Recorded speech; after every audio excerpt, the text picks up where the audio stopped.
In this video, I will show you how to copy a page in WordPress. Let's get started. So in order to do that, scroll down on the left sidebar right here until you can see the option Group Pages. So when you click on these pages right here, you should be able to see all the pages that you currently have on your store or to your website. As you can see, these are the pages that I have. So for example, we want to change this nature page right here, or we want to copy it. As you can see, when you hover, there's no option to duplicate it. And when you click on edit right here, there is also no option for duplication. So what you can do in this case is you can head over and click on these three dots right here. And you can see all of this in here. Now, under the tools, you can see this copy all blocks. Click on that. And then once you have copied that, head over to another page that you want to input it into. So right now, let's head back to our pages that we have right here.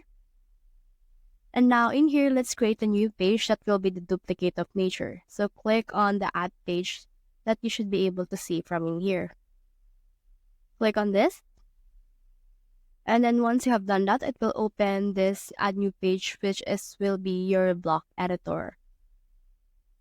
Now from here, you can use templates, but for this one, let's choose only blank page. And in here, you can see all of this. So what you can do is you can click on these three dots. Scroll down, you can see this copy all blocks, right? So what we can do is we can actually just paste it right here by clicking on the Control V.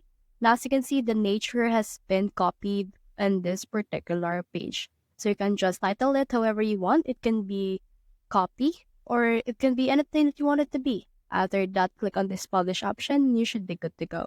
So that's the whole process. If you have found this video helpful, simply leave a like below or subscribe because it helps me reach more people. See you soon.